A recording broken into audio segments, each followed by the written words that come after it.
Welcome everyone back to the Dear Katie podcast. This is Katie Koestner. And this is Claire Kaplan. I want to remind our listeners that sometimes our conversations in the podcast can be difficult to hear, especially for survivors of trauma. So we encourage all of you to care for your safety and your well-being. Please reach out for emotional support from family, friends, or a counselor if you have one, or a hotline. Additional resources can be found on the Take Back the Night Foundation website, and we'll give you that address at the end of the podcast. Thank you so much, Claire. And our amazing guest today is Kiley Woods. And I know Kiley's going to introduce her own wonderful self. However, I just want to say that Kiley is an extraordinary volunteer at the Take Back the Night Foundation. And for our listeners who don't know about volunteering and interning with us, I'm going to plug it. We have an incredible team all over the globe, believe it or not, who make our world go round. We're all 100% unpaid. Volunteerism is our cause, our mission, and we love bringing on new folks who want to get involved with the important activism and educational work that we're doing at Take Back the Night, including starting new chapters, global outreach, taking on important, areas of concern. We have an upcoming event with the beatbox community to really try and counteract some of the discrimination and harassment in that realm. But this interview is with Kiley, but we can maybe talk a little bit about your involvement with Take Back the Night, but we're going to start with, who is Kiley Woods? Where are you from? Where did you grow up? Tell us a little bit about yourself. Hi, my name's Kiley. I go to a very small liberal arts college in Florida. I'm originally from North Carolina. I'm a history major and a law and justice minor with a focus specifically in sexual violence. I'm 21 years old and I just transferred to Eckerd about a year ago now. And where were you before Eckerd? I was at UNC Wilmington. Got it. In North Carolina. Yes, North Carolina College. Welcome, Kiley. So as we always start, it's important to honor the journey, the experience that brings you to your microphone. So can you share with our listeners a little bit about what you went through? Yeah, absolutely. So my freshman year of college at UNC Wilmington was during the COVID years. So we started really in the middle of a pandemic. I met people there pretty quickly, made some really good friends my first 2 weeks, and I actually ended up falling in love during that time. And about 2 months later, there was a pretty big COVID outbreak on campus, so people had to move to dorms, different dorms on campus. The goal was to have one roommate in every room. So people moved home, people moved across campus. And my boyfriend at the time ended up living with 8 other boys at a different apartment on campus.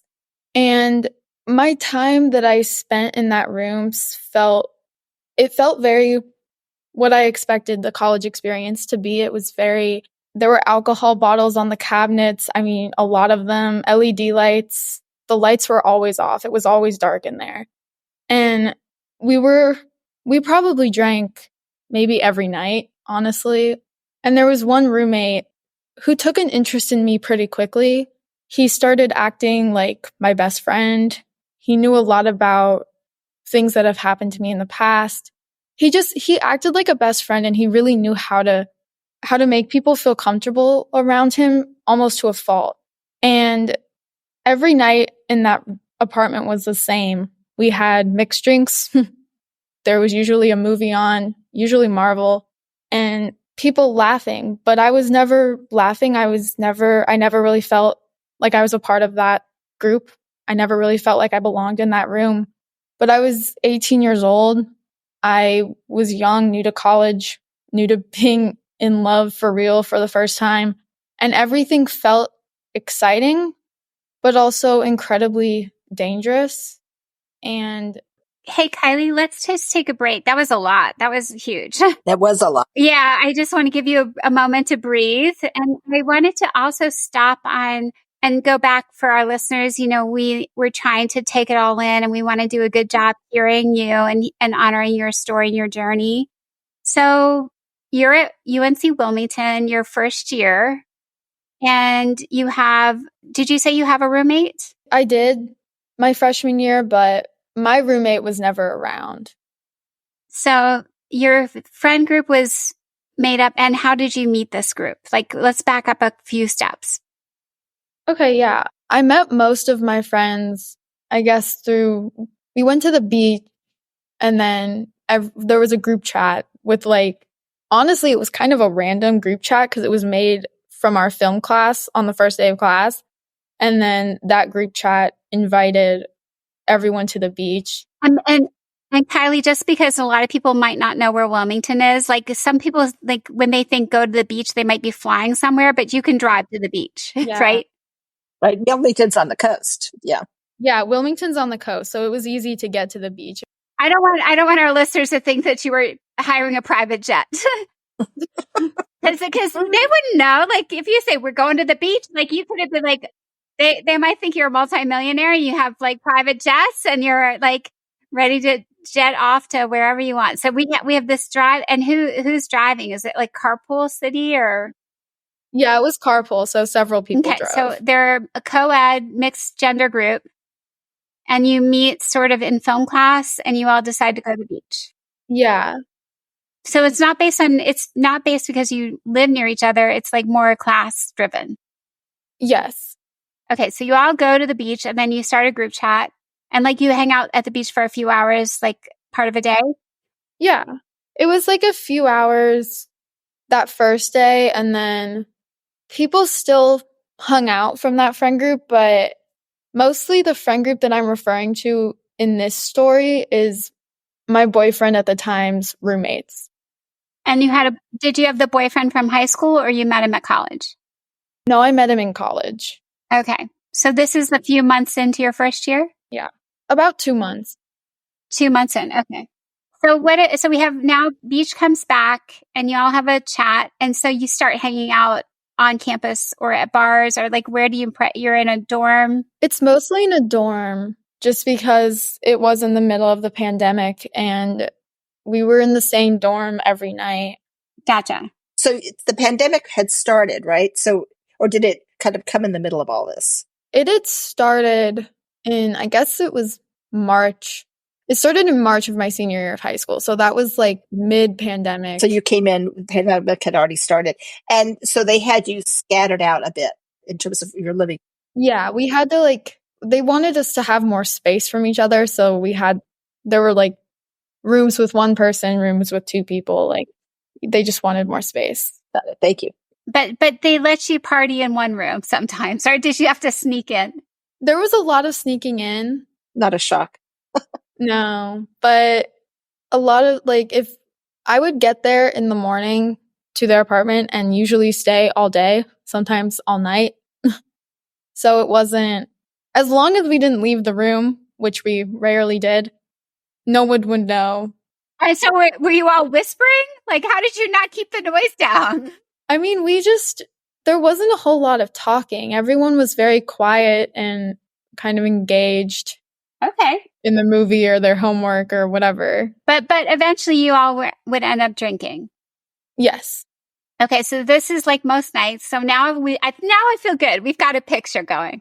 So this goes on, and then what happens next? Those nights with the alcohol and the movies that was pretty constant. That happened every single night. And one night in February, a lot of the other people in that apartment had gone to bed early, including my boyfriend at the time. And he left me on the couch with his roommate. And at that time, I'd known most of the people in that room for almost a month and a half. And I felt pretty comfortable around them. I mean, I considered the roommate a friend, but he used that. And I think he used that and my trust in him to kind of get what he wanted. And he did. And I remember he led me into his room that night. The lights were off. The window was open. It was freezing cold. And I just stood near his bed and I froze. I remember his hands on my body. I think that's something that I will probably never really forget, but I froze. And there are definitely pieces about that night that are foggy and that I don't fully remember, but my body definitely shut down. And he was very aggressive. He was a lot taller than me and at least 85 pounds heavier than me. I mean, I pushed him away, but I didn't really have much of an impact because I was 18 years old and probably 110 pounds at that time. And I didn't know what to do. I didn't really know what to do. I couldn't scream. I couldn't really even move. And when he finally stopped, I walked away. I walked back into my boyfriend at the time's room, which was right next to the roommate's room. And I sat in a wooden chair and the window was open in there too. And I just kind of sat there frozen, shaking. And I never really told anyone about that night until much later in the semester. And there's so much from that night that I've tried not to remember and that I've tried to kind of push away. But I think just my physical reaction to the roommate was terrifying enough. And when I finally did tell someone, it was out of desperation and less out of asking for help, I think. Can I cut in here for a minute and go back to something you said when you were there in the room with him that you could not make any sound? Yeah. Can you tell us what that felt like? Was that was involuntary? I would assume. Yes, it was. Okay. What was going through your mind at the same time? Do you remember? I think I was waiting for him to finish. Mm-hmm. And the only thing that was in my mind is, how do I get out of here? How do I get out of here and walk straight and find the door and go find a safer space for me to be in?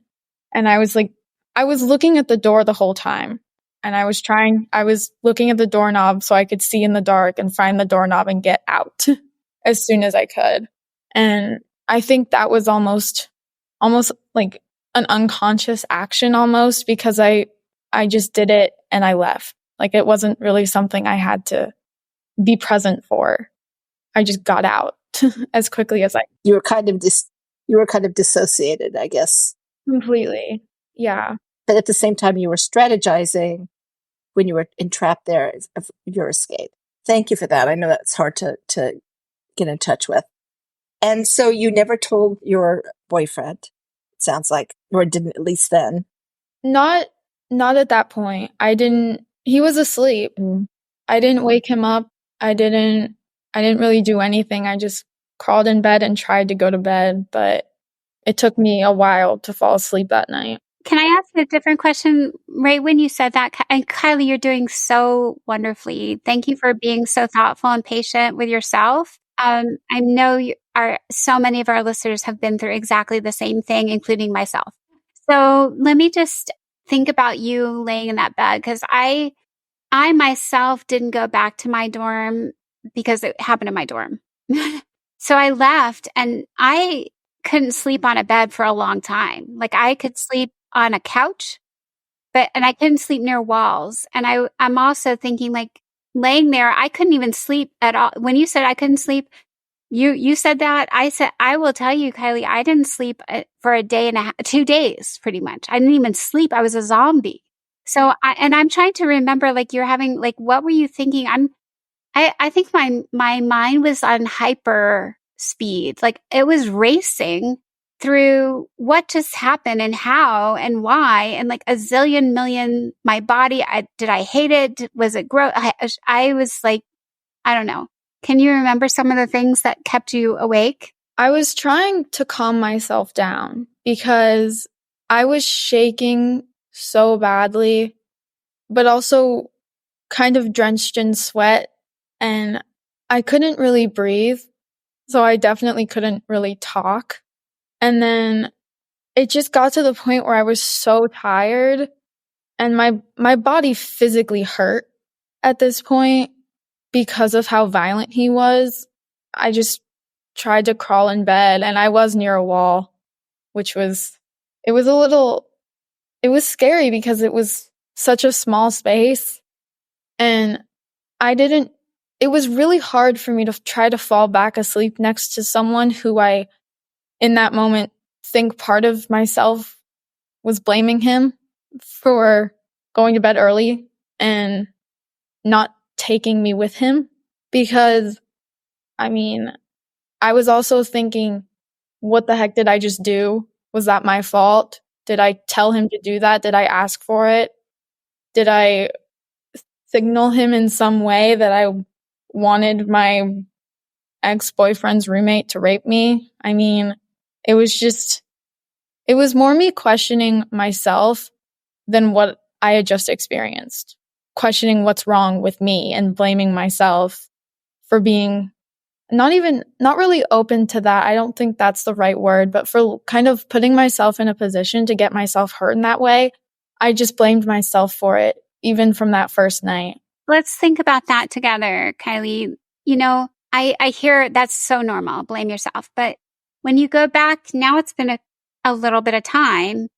And when you go back, you know, if you have to think about this, your perpetrator, do you think he was thinking, you know, if you had to guess, do you think he just thought he could get with you because of his relationship with your boyfriend? Did you blame yourself? Like, I said too many nice things. I hugged him. Like, do you think what got in his head that he thought he could even do this? Or you think it was just purely motivated by, I want to rape Kiley? I think he thought that I wouldn't react, honestly, because leading up to that night, he had said things before that had made me uncomfortable, like flirting with me with my boyfriend sitting on the couch. Like, that's just the way he was around me.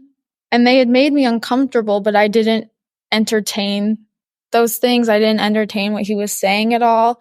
But we were definitely, as friends, we were definitely close.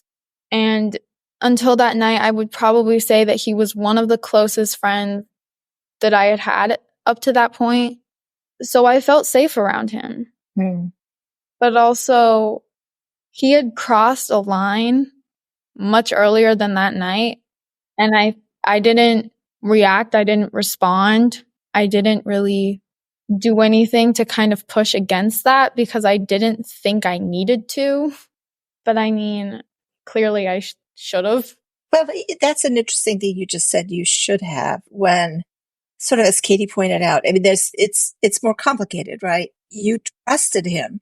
And we also, I think, aren't taught to make waves, you know, or to speak up when something is offensive or uncomfortable, or even turn to our partners and say, why didn't you say something? You know, he's your roommate.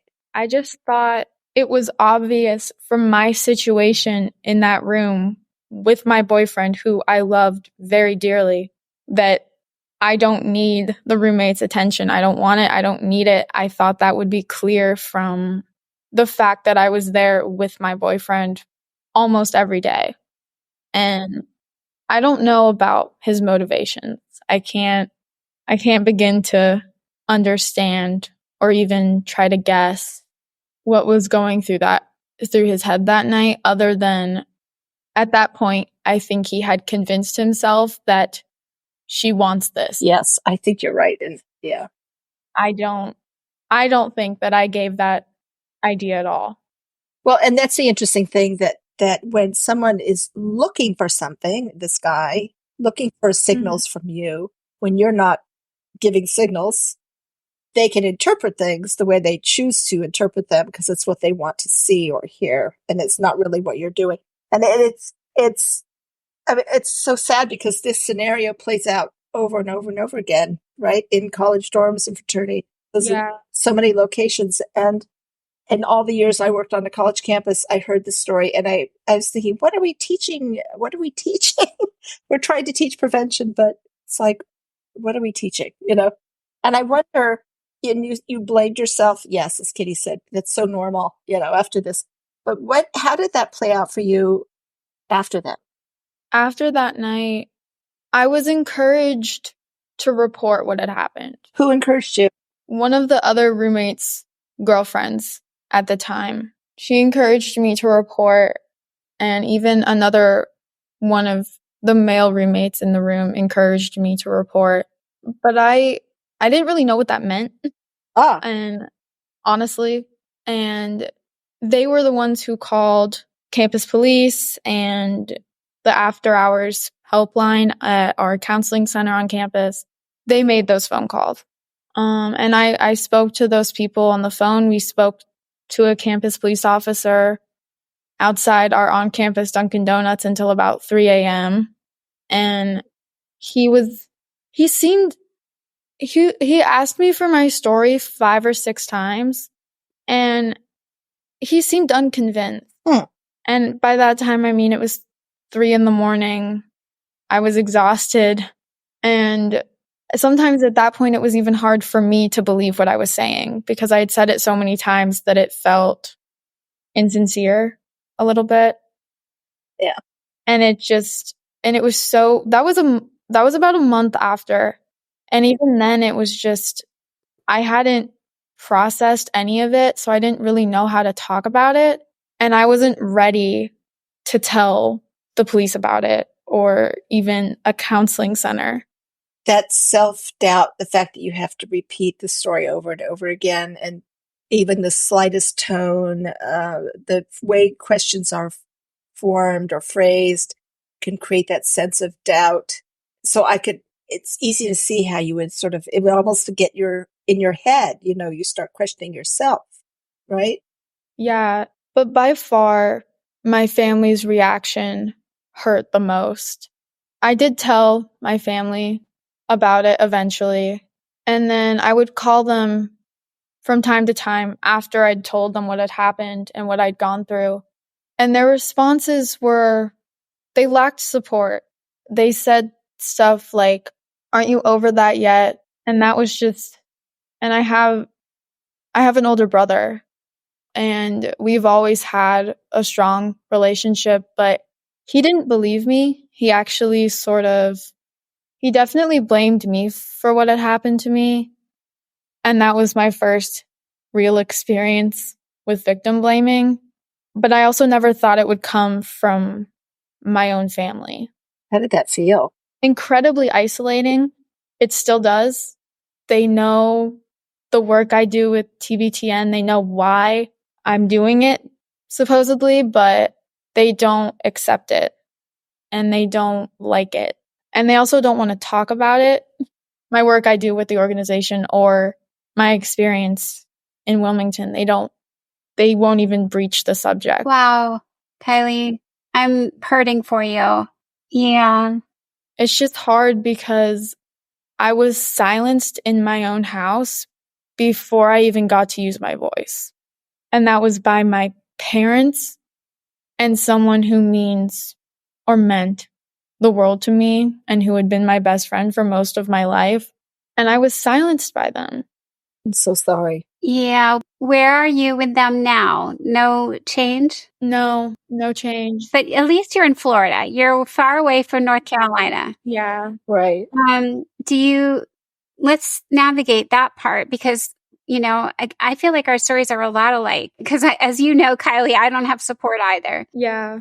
I found, doing this work like you volunteering that's what helped me. Because then I said, I can't change my family. I can't convince them to think otherwise. They could find out more if they wanted to, but they never did. And you're probably feeling the same way, but I think it's really important for you to hear, at least from me and for our listeners to hear, like, there are some people who are never going to be able to change, and it's heartbreaking. But it's not our fault no matter what. And it's not our responsibility to change them, but it is our responsibility to take care of ourselves. And it sounds like that's totally what you're doing. It doesn't mean it's going to stop hurting, but at least you have passion, you have commitment, and you're doing great things. I'm speaking though. Where are you? What statements where do you find hope and confidence? I've always been very dependent on other people's approval of me, who I am, the choices I make, sometimes even how I dress. And every day I try to pay attention to when I make those very minor decisions on my own, because I used to rely so much on specifically my mom's opinion about who I am or what I was wearing.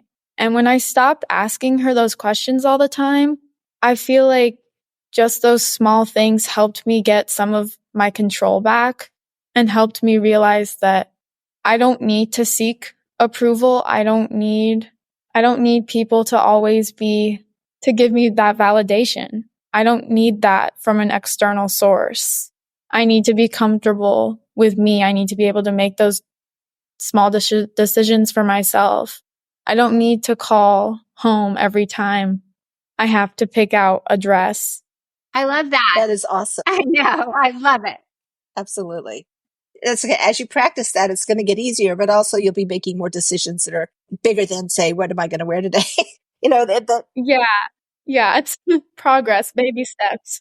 So as we kind of, close out, like let's talk about next steps, Kiley. Now you're almost done with college.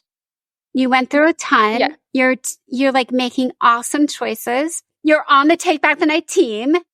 You're a rock, and everyone should know Kiley is a rock star. Kiley is the one who says, "Yes, give me more tasks. I can do it all." Kiley, you're incredible, and I think what are some small treats and ways you do self-care? Journaling really helps me. Writing down things that I'm afraid to say out loud. Writing down everything, really. Just every night before I go to bed, I spend 3 to 5 minutes writing down the thoughts I had that day, good and bad. And then I try to reframe the bad ones.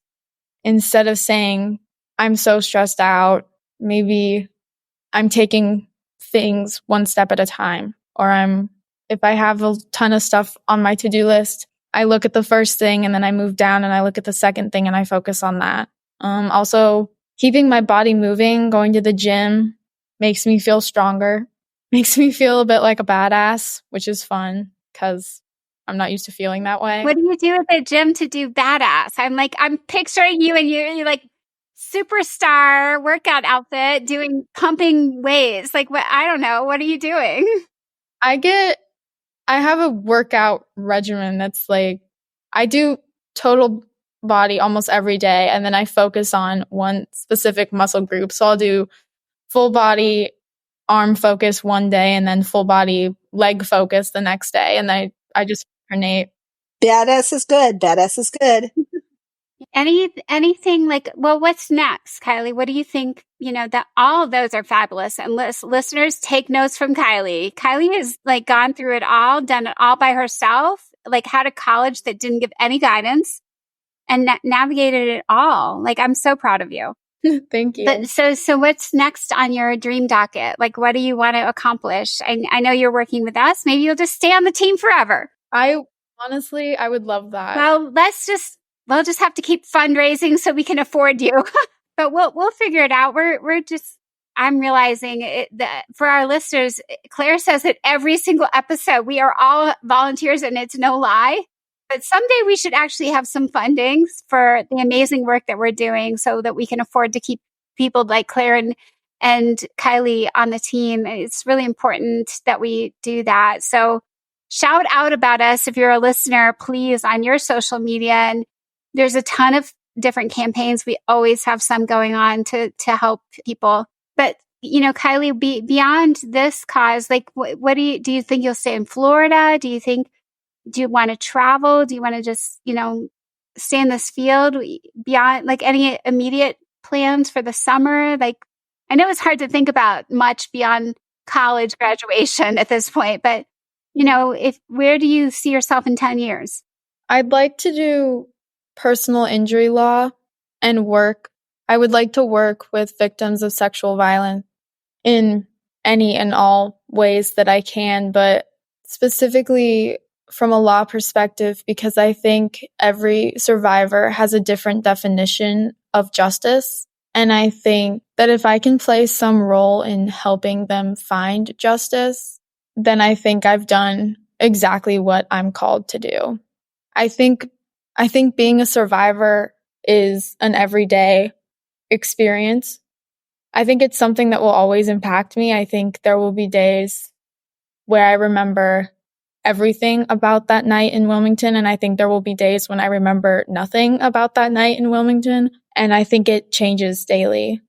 I think my healing journey is far from finished. in multiple ways, but also I don't think my work here and with survivors is done. I mean, some of it hasn't even started, but I want survivors to know that they have support and that they can find whatever justice they're seeking. And I want them to be able to be heard more than anything.